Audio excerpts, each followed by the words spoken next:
ఇక్కడ కేజీ చీరలు కొంటే అర కేజీ చీరలు ఫ్రీ అంట. మంగళ్య షాపింగ్ మాల్, కేజీల్లో సేల్, టన్నుల్లో ఆనందం. ప్రేమ కథా చిత్రం అంటే అప్పటి వరకు చేసిన సినిమాల్లో ప్రవీణ్ ఉన్నాడు, ప్రవీణ్ చేశాడు అని తెలిసిపోయింది. కానీ ఒక మార్క్ అంటే ఫుల్గా మీకంటూ కెరీర్కి టర్నింగ్ పాయింట్ కలిసి ప్రేమ కథా చిత్రం. ఏంటి సార్ ప్రేమ కథా చిత్రంలో అవకాశం ఎలా వచ్చింది అసలు? ఒక రోజు ఫోన్ చేశారన్న మారుతి గారి దగ్గర నుంచి ఫోన్ వచ్చింది. తమ్ముడు ఇలా ఇలా అనుకుంటున్నాం ఒక సినిమా, ఒక కథ, ఇలాగా నువ్వు సుధీర్ బాబు, నందిత అనే అమ్మాయి, ఇంకో క్యారెక్టర్ ఉంటుంది, అది ఇంకా డిసైడ్ అవ్వలేదా? సరే సార్ అన్న. ఫోటో సెషన్ అది 4వ క్యారెక్టర్ లేకుండా మేము ముగ్గురం చేసి, నేను హీరో అమ్మాయి, అదంతా అయిన తర్వాత సినిమా స్టార్ట్ చేసి ఒక క్యారెక్టర్ కావాలి. ఆ క్యారెక్టర్ మన ఏలూరు సీన్ చేయాలి. ఓకే, ఏలూరు సీన్ చేయాలి. సప్తగిరి క్యారెక్టర్ కొంత ఆయనకున్న బిజీ, ఆయన పిఆర్ఓగా బిజీగా ఉంటుందని తను చేయలేకపోయాడు. సప్తగిరి ఎంటర్ అయ్యాడు. ఇంకా అది ఒక మొయినాబాద్లో అన్న ఒక ఫామ్ హౌస్ అన్న. రోజు 6కి స్టార్ట్ చేయడం, 5:30కి వెళ్ళడం, మేకప్ వేసుకోవడం, ఏదో స్నాక్ ఇచ్చి తినేసి 6కి స్టార్ట్ చేస్తే దంచి కొట్టుడు అన్న. దంచి కొట్టుడు, వేరే కొట్టుడు, నాటు కొట్టుడు అన్నట్టు 10కి బ్రేక్, మళ్ళీ 11, 2, ఒక్కొక్కసారి 5 వరకు 2-3 రోజులే అలా చేసుకుంటూ వెళ్ళామన్నా. సుధీర్ బాబు కూడా బాగా ఒక అరగంట ముందర ప్రవీణ్, ఆయన కారు ఉన్నది, ఆ వైట్ కలర్ కారులో కూర్చొని మేము ప్రాక్టీస్. ఇంక మా సప్తగిరి అయితే ఇంకా ఆడి దబిడి ఆడు ఎక్కువ రకంగా చేసేవాడు, ఆడిని అడ్జస్ట్ చేసుకుంటూ అలా వెళ్ళాం. లాస్ట్కి వెళ్ళేసరికన్నా ఫైట్ లేదు. రోజు నేనే అన్నా, సార్ ఆ విలన్స్ ఉన్నారు కదా ముగ్గురు, హీరో కొట్టినట్టు పెడితే చిన్న భోజనం తర్వాత మజ్జిగ లేకుండా భోజనం లేచినట్టు ఉంటుందేమో, ఫైట్ ఉంటే బాగుంటుంది అంటే, అవునా అని ప్రొడ్యూసర్ అయ్యి మాట్లాడాయన. ఒక 2 days ఫుల్ నైట్లు ఫైట్ తీశారు. ఫస్ట్లో మధ్యలో కొన్ని మారుతి గారు కదా, మార్పులు చేసుకుంటే రైటింగ్ కూడా ఇంప్రూవ్ అవుతుంది, మమ్మల్ని ఏదైనా చేసుకోమని. అలాగా అది ఎందుకో వెరీ ఫస్ట్ డే నుంచి ఒక్కరోజు కూడా దాని మీద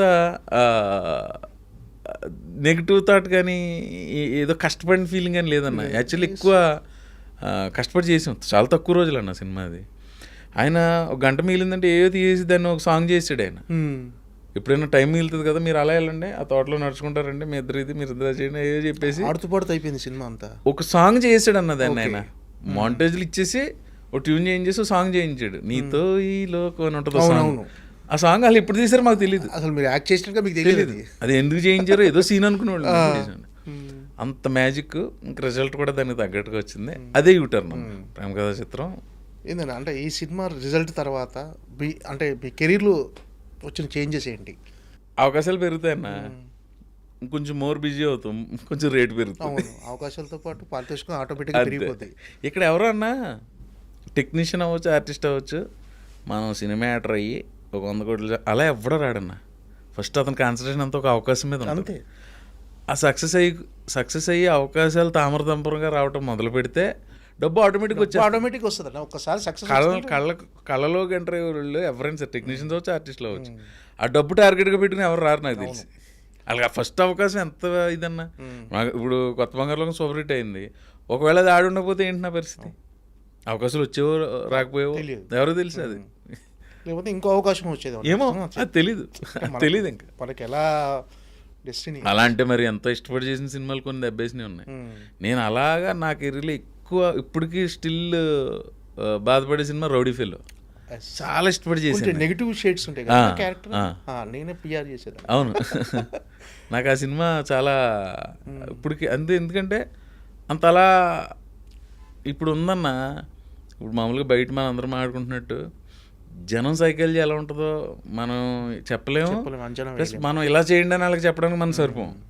కొత్త సినిమా వస్తుంటే ఓటీటీలో చూస్తున్నారు, రిలీజ్ చేస్తుంటే థియేటర్కి వెళ్ళి చూస్తున్నారు. 10 ఏళ్ళ క్రితం సినిమాని.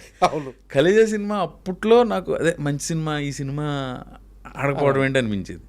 మొన్న రిలీజ్ అయ్యి దొల్లగొట్టేసింది సినిమా. దొల్లగొట్టేసింది అసలు. అది థియేటర్లో కంటే టీవీలో ఎక్కువ టీఆర్పీలు అన్న. టీవీలో అన్నిసార్లు చూసిన తర్వాత కూడా థియేటర్లో అంత రెవెన్యూ చేసిందంటే మరి ఓపెనింగ్స్ మరి ఎవరిని అడుగుతావు అన్న, అప్పుడు ఎందుకు చూడలేదు అని ఎవరిని అడగలేం కదా జనాలకు. అంతే అది జనాలకు.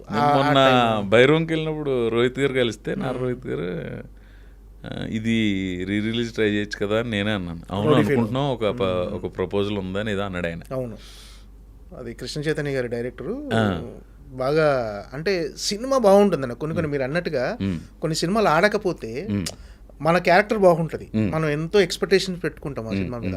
అలా ఆడకపోయినప్పుడు ఏంటి డిసప్పాయింట్ అవుతారా? గ్యారంటీగా డిసప్పాయింట్ అన్న, గ్యారంటీగా డిసప్పాయింట్ అవుతాం. ఒకటి 2 నైట్లు సరిగ్గా నిద్ర పట్టదు. ఇంకోటి అన్న, నాకు తెలిసి చాలామంది ఆర్టిస్టులు ఫేస్ చేసేది, వస్తే గ్యాప్ వస్తుంది అన్న ఒక వారం రోజులు ఎప్పుడు, తర్వాత వరుసగా 2 సినిమాలు వస్తాయి, ఏదో ఒకటే చేయగలం. అంతే, రెండిట్లో ఏదో ఒకటే చేయగలం. ఏది చూస్ చేసుకోవాలన్నా తెలియదు కదా మనకు. అప్పుడు ఒకటి చేసుకుంటాం అంతే. 2 హిట్ అయిపోతే నాకు ఎలా ఉంటుందంటే, బీయింగ్ అన్ యాక్టర్, నాకు 100 సినిమాలు రిలీజ్ అయితే 99 హిట్ అయిపోవాలి అంతే, 100%. అది కోరుకోపోతే ఇక్కడ ఎలా ఉంటాం? సో 2 హిట్ అయిపోతే ఓకే అన్న. నువ్వు సెలెక్ట్ చేసుకున్నది హిట్ అయ్యి నువ్వు వదిలేసింది యావరేజ్ అయినా కూడా ఓకే. ఇది పోయి అది హిట్ అయిందంటే ఆ డెసిషన్ తీసుకున్నందుకు మనమే తిట్టుకుని అబ్బా ఇంకా అది ఒక్కొక్కసారి అలాంటి సిచ్యువేషన్.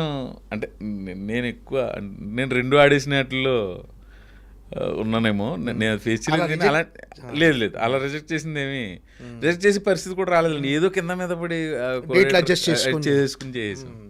ప్రేమ కథ చిత్రం తర్వాత కానీ ముందు కానీ కమెడియన్గా హ్యాపీగా సాగిపోతుంది, అంటే మంచి అవకాశాలతో బిజీగా వెళ్ళిపోతున్నారు కదా. మళ్ళీ ఎందుకు చేంజ్ చేసి నెగిటివ్ షేడ్స్ ఉన్న రౌడీఫుల్ ఎందుకు చేయాలనిపించింది మీకు అలాంటి క్యారెక్టర్? అన్న పెర్ఫార్మెన్స్కి ఇది ఉంటుంది కదన్న, అంటే ఒకటే కామెడీ అలాగే చేస్తామని తెలుసు, కొంచెం ఇది కూడా చేస్తామని డైరెక్టర్ నమ్మిండి నన్ను. ప్రవీణ్ నీలో ఇది పలుకుతుంది, ఇది చేద్దామని కృష్ణ చైతన్య నమ్మాడు. అది అలాగే వర్కౌట్ అయింది. సినిమా రిజల్ట్ కొంచెం నిరాశ కలిగించింది, కానీ ఏంటనంటే కమెడియన్గా చాలా సినిమాలు ఇప్పటివరకు 200 సినిమాలు, అంటే కమెడియన్గా క్యారెక్టర్ ఆర్టిస్ట్గా 2 చేశారు మీరు. మై నేమ్ ఈజ్ శృతిలో కూడా కొంచెం నెగిటివ్ డైరెక్ట్ నెగిటివ్ అది అంటే ఆ క్యారెక్టర్ ఎలా అనిపించింది అంటే, అది చూస్ చేసుకున్న రీజన్ ఏంటంటే బిజియెస్ట్ కమెడియన్గా ఉన్నారు కదా, ఎందుకు రిస్క్ చేయాలి? రిస్క్ ఏమనిపించలేదన్న, అదే ఇదే ఏదైనా క్యారెక్టర్ కదన్న. మీరు కరుడు కట్టిన స్టొట్టపురం దొంగండి అంటే దొంగడు గడిపేసి అలా చేస్తేనే కదా వేరియేషన్స్ వచ్చేది. నాకు దాని నుంచి వేరియేషన్ కింద ఉంటుంది అన్న ఇది. ప్లస్ అందులో మీ క్యారెక్టర్ బాగుంటుంది, బాగుంటుంది. సొంత అన్ననే చంపేసినోడికి నీకు ఇది లెక్క బాబీ అంటాడు ఆయన, ఆడుకాలు ఉన్నారు. ఆ సీన్లు బాగుంటాయి అన్నది. అది ఇంకా ఆడాల్సిన సినిమా అనిపించదు. సరే, ఇంకోటి ఏదో చెప్తాం అనుకున్నాను అన్న. మళ్ళీ నాకు నాంది ఇష్టం పెర్ఫార్మెన్స్. సూపర్ నాంది ఆగానే. అవును, వాళ్ళు అంటే మీరు నితిన్తో పాటు ట్రావెల్ అవుతూ ఉంటారు స్టార్టింగ్ నుంచి చివరి వరకు మీ క్యారెక్టర్. ప్రతిదానికి అంటే ఎంటర్టైన్మెంట్ అనేది సూపర్ ఎంటర్టైన్మెంట్ ఆ సినిమాలో.